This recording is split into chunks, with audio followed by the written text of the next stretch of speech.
Guys, here we are with another reaction. In this one, we will be looking at how the Dutch created an impossible problem. Before we dive into this video, if you guys happen to enjoy, please don't forget to smash subscribe, give the video a thumbs up. Also, if you would like to support the channel further, hit that join button, get your exclusive benefits. Let's see what's going on in the Netherlands. But the system is failing. Housing protests have amassed huge turnouts. The Dutch have a unique housing market, of which social housing is a cornerstone. They have by far the largest share of social housing in the developed world. About a third of all homes are kept off the market to be managed by an NGO. Their goal is not to make money, but to provide affordable rental homes. And the eligibility requirements are met by 40% of the population. But whenever there is a housing protest, a common demand is to add even more social housing and to make them even more accessible. But despite the Netherlands already having the largest share of social housing, they also have the most overburdened rental market in the developed world. 25% of Dutch citizens spend more than 40% of their income on rent. Something is clear. 40% of your income on rent. That's almost unmanageable. And I say this like I don't spend almost 40% on my income. And so I know exactly how unmanageable that is. That's so difficult. But it looks like the Dutch are doing more than other countries around the world when it comes to try to provide affordable housing for its citizens. But prices are just getting so high now that more citizens are needing more affordable housing, and there's still not enough. But 40%, oh my day. Clearly not working, and I want to find out what it is. This is why the Dutch are in deep trouble with hindsight.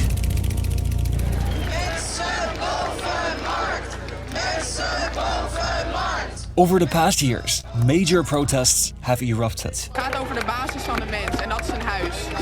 Dat willen we eruit halen. De sociale woningbouw komt. The goal of these protesters is often to add more social housing to the existing housing stock, and that seems to make sense on a gut level. But I want to look at the whole picture. So I went into the archives and I pulled up some of the most interesting statistics, and I found a lot of really eye-opening things. To understand the long-term trend, it's important that we start by understanding how the housing market took shape. Okay. Around the mid-1850s, the working class was moving to the cities to work in factories. In just 3 decades, the population of cities like Amsterdam, Rotterdam, and The Hague more than doubled, but living conditions were often poor. This affected the productivity and health of workers. So some entrepreneurs started woningbouwverenigingen, housing associations. These were privately owned companies with shareholders. There existed some 200 of them, and by the turn of the century, they provided about 10,000 families with homes. It was still a small segment of housing, but that would change. Behind are the grim years of famine and oppression. The bands play and the people welcome the dawn of a free new day. World War II left the country in ruins. Of all Dutch homes, nearly a fifth was damaged and tens of thousands were heavily damaged or destroyed. There was a My days, it's like when you go back in history and look at everything and how it plays its role in the world we live in today. I guess you don't always think about that, but seeing that many homes either lightly destroyed, majorly destroyed, or absolutely destroyed in the Netherlands, it's like, yeah, they had to kind of get their way back from that $300 million in damage. And then you have the population growing so big in such a short, or almost doubling in such a short amount of time. That's so difficult. Massive shortage of homes, or woningnood, how the Dutch called it. 250,000 homes were needed. The government was tasked with a momentous challenge, but they had an idea. Housing associations had primarily existed to house workers, but The government placed them under tight supervision, and they provided billions in funding to let them supply hundreds of thousands of affordable homes for all Dutch citizens. It led to a building frenzy. Between 1950 and 1980, they added 2.5 million new homes, almost doubling the entire housing stock. The shortage of homes now dropped from around 300,000 in 1945 to about 75,000 in 1970. Housing associations played a crucial part of this, and they were basically an extension of the government. But after the housing shortage was somewhat relieved, they started to liberalize. One of their goals was to encourage homeownership. In 1945, most people were still living in a privately rented apartment. Over the years, this figure dropped substantially to just 19%. Homeownership had become more common. This was encouraged by the government, amongst other things, with the hypotheekrenteaftrek, a tax break for homeowners. Over that same period, social housing had become a major segment of the housing stock, making up 43% of all homes at its peak in 1989. The transition to widespread social housing had cost the government billions, and in the 1980s and 90s, many felt that it was time for these associations to stand on their own feet. So what do you guys think in a sense of if this one way was working where you got shortage of houses went from 300,000 to 75,000, so whatever they were doing, these houses association, it seemed like it was working, but then the government wanted to inspire Dutch home ownership. What do you guys think about the system that was working? Why switch from that system? Do you guys think that was the right choice at that time, in that time, or do you guys think that that was the wrong choice that has led to the housing issues that are going on today? I'd love to hear from you in the comment section. The government cut their funding, and from the mid-1990s and onwards, they started operating as non-profit private businesses. They had a social mission to provide affordable housing, but were now operating without any subsidies. So in many socialist countries, these types of homes are owned by the state, whereas in countries like the United States, housing is almost entirely driven by the market. But the Dutch created a hybrid model. Non-profit housing operated with market-oriented principles. So how did it go wrong?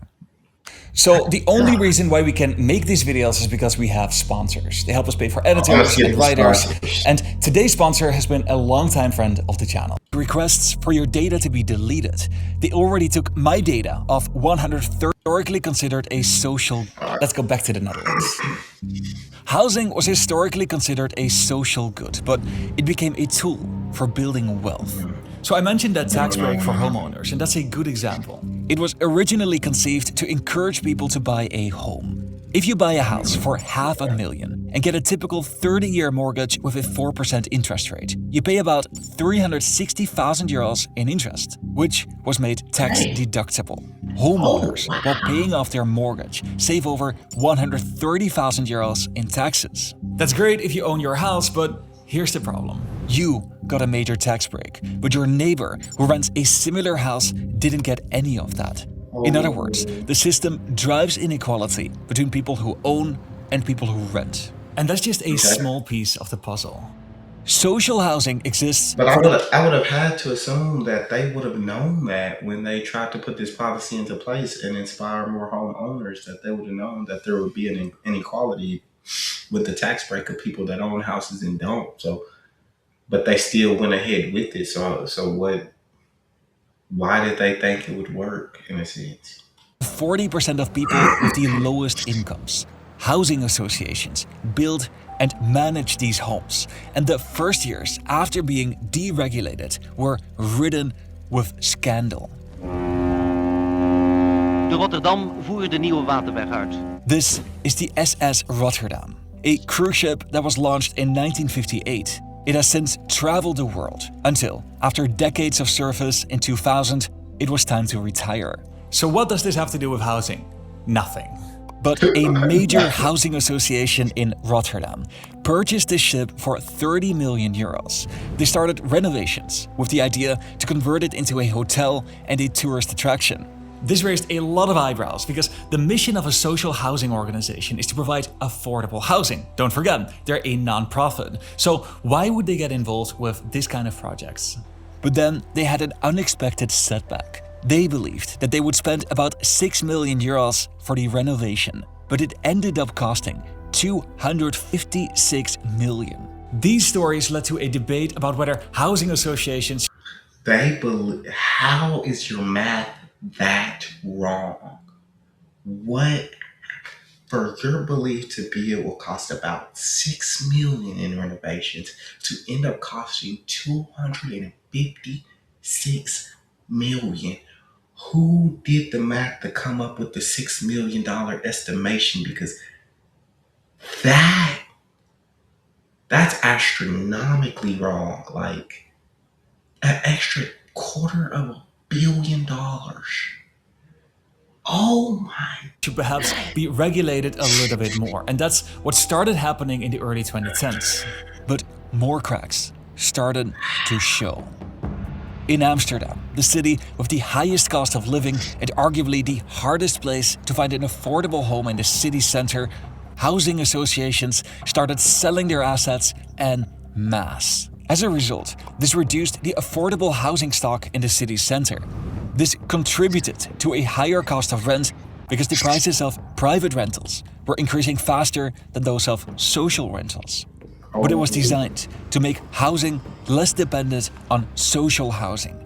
Okay. In 2013, the government imposed the Verhuurdersheffing, the landlord levy.